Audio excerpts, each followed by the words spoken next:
बिस्मिल्लाहिर्रहमानिर्रहीम। सामीन अस्सलाम वालेकुम। सबसे पहले सब्सक्राइब कीजिए और बेल आइकॉन का बटन दबाइए और साथ फीडबैक दीजिए। प्रोग्राम आपको जैसा भी लगे व्लॉग डिसेंसी के साथ आप उस पर अपनी राय दीजिए और मेरी इस्लाह भी कीजिए। तज्ज़ियाकारी क्या है? तज्ज़ियाकारी सियासी हो, मजहबी हो, जिस हवाले से भी हो, उसके एक माजी, हाल और उसको मद्देनज़र रखते हुए मुस्तकबिल की कोई बात की जा सकती है। बेसिकली सियासी तज्ज़ियाकार कोई नजूमी नहीं होता। वो प्रिवेलिंग सिचुएशन में, सामने आने वाले हालात में अपनी बात करता है कि कल को ये होगा। अब हम ये देखते हैं कि किसी के ज़राए हैं, किसी का कुछ है, कहीं से इंफॉर्मेशन है, किसी असम्बली के रुकन ने दे दी, किसी एजेंसी के बंदे ने दे दी, तो बिलीव जिस पे बंदा करता है ना उसकी बात को और टैली करके जो हालात चल रहे हैं उसको। और अगर उसमें कोई ऊंच नीच आ जाए तो इसमें ये नहीं है कि जी तुमने ये कहा था, फलां ने ये कहा था। एक तो गैर जानबदार होना चाहिए और दूसरा उस पर ग्राउंड रियलिटी, और ग्राउंड रियलिटी जो है वो माजी के साथ आगे बढ़ती है। तो अगर कोई गवर्नमेंट का इदारा ही जिस इंफॉर्मेशन फैलाए तो उसमें फिर तज्ज़िया जो मर्जी करता फिरे, बंद लिफाफों में पैगाम बदल जाया करते हैं। पार्लियामेंट का मुश्तरका इजलास हुआ जिसमें जिस तरह असूलों कवायद को रौंद डाला गया, बुलडोज किया गया, ये पार्लिमानी रवायत पूरी दुनिया में कहीं नहीं है। कानून साजी मफाद आमा के लिए होती है, हुक्मरानों के मफाद के लिए नहीं होती। और पता नहीं दर्जनों बिल पास कर लिए गए और फिर क्या करके जी हम इसमें थोड़ी अमेंडमेंट कर लें। फिर उसमें जो काउंटिंग की गई, मशीर, वो दूसरे जो तर्जुमान और शायद जिसने भी वेस्ट कोट पहनी हो उसको भी डाल दिया गया। अपोजिशन ने दोबारा कहा तो फिर वो दोबारा गिनती ना हुई। बाकी के जो बिल हैं वो जब पेश किए गए तो आवाज़ दी स्पीकर ने कि जी हो गया, मंजूर है, मंजूर है। ये सूरत हाल है हुकूमत करने की, हुक्मरानी के ये औसाफ हैं। अब इसमें कोई तज्ज़ियाकार क्या तज्ज़िया करेगा? इसमें जो बिल पास हुए वो कुलभूषण का हो, वो EVM, ये जो इलेक्ट्रॉनिक मशीनें हैं। अब मौजूदा हुकूमत का जो करिश्मा है, जो तरीक़ाकार है गवर्नमेंट चलाने का, वो ये है कि इन्होंने इदारों में जो लोग काम करते हैं उनको आपस में, मजहबी जमातों को आपस में, अवाम को आपस में, और हद ये है कि बैरून मुल्क पाकिस्तानी अंदरून मुल्क पाकिस्तानियों से लड़ा दिए। मुझे बताइए कि जो शख्स न्यूयॉर्क में रहता है, कहीं भी रहता है, किसी भी बैरून में वो कमाता खाता रहता और वहाँ की बासूल हुकूमतों के ताबे ज़िंदगी गुजारता है, वो किसी कानून और कायदे के तहत रह रहा है। इधर कोई नहीं बता सकता कि किसकी हुकूमत है, कल क्या ऑर्डिनेंस निकलेगा, आज पेट्रोल की कीमत क्या है, कल क्या होगी। हमारा इक़्तिदार आला ही मुनक़सिम है और उनके लिए सहूलत ये दी जा रही है। सुना था कि ये जी इंटरनेट के ज़रिए भी वोट देंगे, तो फिर मैं धूप में क्यों जाके लाइन में खड़ा हूँ, मुझे भी सहूलत दो। वैसे तो इस हुकूमत ने इतना कर दिया कि ये बिजली के बिल नहीं भेजते, बिजली काटने के लिए वो आ जाते हैं कि जी आप नेट से देख लेते कि आपका बिल क्या है, 2 महीने के बिल की ये सूरत हाल चल रही है। और अभी IMF से जो मुआहदा तरीन साहब बता रहे हैं, वो मुआहदा जो बंदा पाकिस्तानी पढ़ ले और जिसको समझ आ जाए वो रात को सो नहीं सकता। बिजली वो जो सब्सिडी काट कर पर यूनिट बढ़ेगी, वो कम से कम $9, 9 अब डॉलर कहना शुरू कर दिया क्योंकि डॉलरों में बड़ी बात होती है। 9 रुपये पर यूनिट, फिर टैक्सेस और सब्सिडीज एग्रीकल्चरल फील्ड पर भी ख़त्म, और आगे चलकर जो हमारा स्टेट बैंक ऑफ पाकिस्तान है, ये बेहतर है कि ब्रैकेट में स्टेट बैंक ऑफ IMF कर दिया जाए ताकि लोगों को समझने में आसानी रहे। तो नाज़रीन, बात यह है कि मुल्क में जो लोग इस वक्त इस हुकूमत के तहत ज़िंदगी गुजार रहे हैं, उनका जीना मरने से ज़्यादा तकलीफ़देह हो चुका है, और हुकूमत है कि उसको अपने तवालत इक़्तिदार की फ़िक्र है। अभी हाल ही में मोहतरमा आसमा जहांगीर साहबा की वो तकरीब हुई। वो तकरीब कुछ इस तरह की थी कि जैसे एक किताब हो, वो नुक्ता नज़र कुछ बयान कर रही हो मगर दिबाचा उसके बरक्स हो। गोया जो कुर्द साहब की तकरीर थी वो किताब के बरक्स दिबाचा था, जिसने वक़्त डाल के रख दिया। और फिर मैं ये समझता हूँ कि मियाँ मोहम्मद नवाज शरीफ को अपनी उसके लिए प्रोजेक्शन के लिए शायद मेहनत ना करनी पड़े।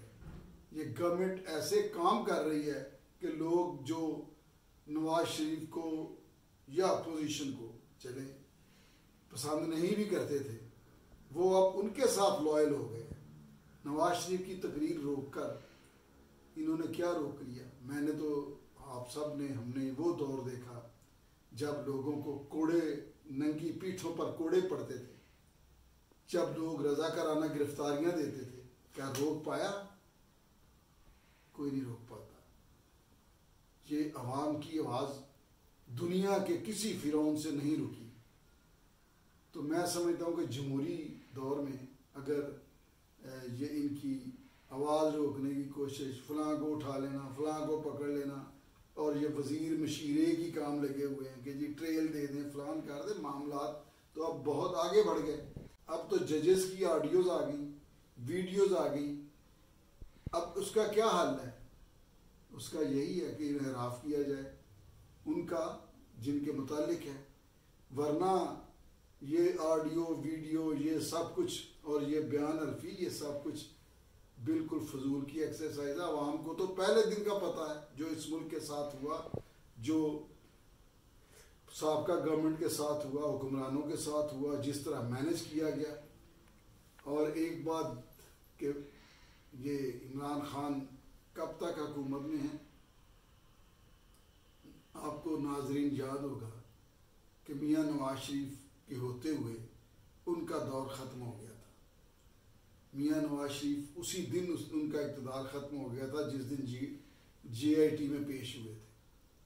वो बेहतर करते कि जी मैं सुप्रीम कोर्ट में पेश हो जाऊँगा।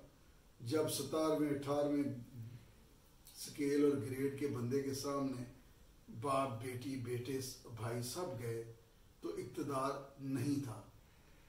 अब मियाँ साहब कुछ अरसा बाद भी रहे, उसके बाद आगे अब्बासी साहब, लेकिन दरअसल इक़्तिदार ख़त्म था। हकीकत में इक़्तिदार वो है जब इंसान की किसी हुक्मरान की बात पर कोई एतबार करे, जब किसी की पॉलिसी पर कोई एतबार करे, जब लोग उसके साथ हों, जब इदारे लॉयल हों, जब इदारों की ये जो ब्यूरोक्रेसी है इसको, जो इंतज़ामिया गवर्नमेंट है, जो मैं इंतज़ामिया से मेरी मुराद गवर्नमेंट है, वज़ीर मशीर ये वो, जब ये किसी सेक्रेटरी को, किसी सेक्शन अफसर को उसकी भेजी हुई फाइल को अगर पढ़ लें, उसका कोई दो लफ्ज़ काट दे, कोई सीधे कर दे, तो फिर होता है कि गवर्नमेंट ब्यूरोक्रेसी के ऊपर बैठी है। आप बताइए कि जनाब बुज़दार साहब जो हैं, ये किसी सेक्रेटरी का, किसी डिप्टी सेक्रेटरी का नोट पढ़ सकते हैं, उस पर कोई पॉइंट आउट कर सकते हैं कि ये क्या होना चाहिए? वो सिर्फ और सिर्फ एक काम है मौजूदा हुकूमत का कि नवाज शरीफ, शहबाज शरीफ ज़रा सा उधर सिंध से बात की उनके ख़िलाफ़, तो ऐसे में मौजूदा हुकूमत और हुक्मरान अगर सिर्फ नवाज शरीफ, शहबाज शरीफ, बिलावल भुट्टो, जरदारी और ये इन लोगों को गिनवाते फिरे, मैं समझता हूँ शर्म आनी चाहिए। 3 साल बाद उनका नाम लेते हुए, और ये साजिश है, पाकिस्तानी अवाम के खिलाफ साजिश है। ये खुद उनको दोबारा लीडर बना रहे हैं। और नवाज शरीफ अगर पहले, या बिलावल भुट्टो ही आप कह लें, अगर वो कोई 50 नंबर थे उनके, अब वो 90 नंबर ले रहे हैं। यूं उनका ग्राफ अप गया है। ये इनकी नाअहली की वजह से, इनके झूठ की वजह से और बहतान की वजह से। वरना ये तारे काट कर आसमा जहांगीर, इनसे अल्लाह ताला उसकी बख्शिश फरमाए, आसमा जहांगीर जिंदों से हावी हो गई। बाकियों का आप क्या करेंगे? नवाज शरीफ को आप कहाँ रोकेंगे? शहबाज किधर रुकेगा? बिलावल भुट्टो को कैसे रोक पाएंगे? तो जनाब, मेरी आज के लिए तो इतनी थी। एक तो कुर्द साहब ने जो खड़ा किया है उसका शोर और बाज़गश्त अभी सुनाई दे रही है। और आगे देखिएगा महंगाई से क्या होता है, क्या इस मुल्क की जो इन्होंने हालत कर दी है, कोई इक़्तिदार में आने को भी तैयार है कि नहीं। मेरा नहीं ख्याल कि कोई इतना फातरुल अकल हो जाए कि इनकी छोड़ी हुई हुकूमत और बिखेरा हुआ गंद समेटने के लिए वो सारा गुनाहों का तौक अपने गले में डाल दे। तो मेरी हमेशा ही हुकूमत से ये गुजारिश रही है कि अगर वो वाकई कुछ सोचना चाहते हैं, जितना एक उसके लिए किसी महकमे के डीजी के लिए इन्होंने सोचा, जितनी इन्होंने सुबह शाम मेहनत मशक्क़त की, उसका 2.5% ज़कात जितना ही अवाम के लिए सोच दे तो शायद अवाम के दिन फिर जाएं। चलो और कुछ नहीं तो कम से कम जो उनको दुख हो रहा है उसको ही मान लें कि आप लोग दुखी हैं, आप परेशान हैं, आपकी ज़िंदगी जीरन है, डटाई के साथ कि हमने बड़ा कुछ कर दिया। बहरहाल मुझे खुद इस बात की समझ नहीं कि मैं इनके हर लम्हा बदलते हुए बयानात को, उनका तज्जिया कैसे करूं, आने वाले दिनों की बात कैसे की जाए। आखिर में मैं इतना कहूँगा कि जो वो पंजाबी की मिसाल है ना कि दंदा नाल दित्तियां, हत्थां नाल दित्तियां, दंदा नाल खोलनियां पैंदियां ने, ये अब गिरें खुल रही हैं। कहीं साकिब निसार की शोबदाबाजी की बात हो रही है, कहीं राणा शमीम चीफ जस्टिस का बयान हल्फी आ रहा है, कहीं किसी का कुछ स्टेटमेंट आ रहा है। ये गिरे हैं जो खुल रही हैं और ये अब दांतों से खोल रहे हैं।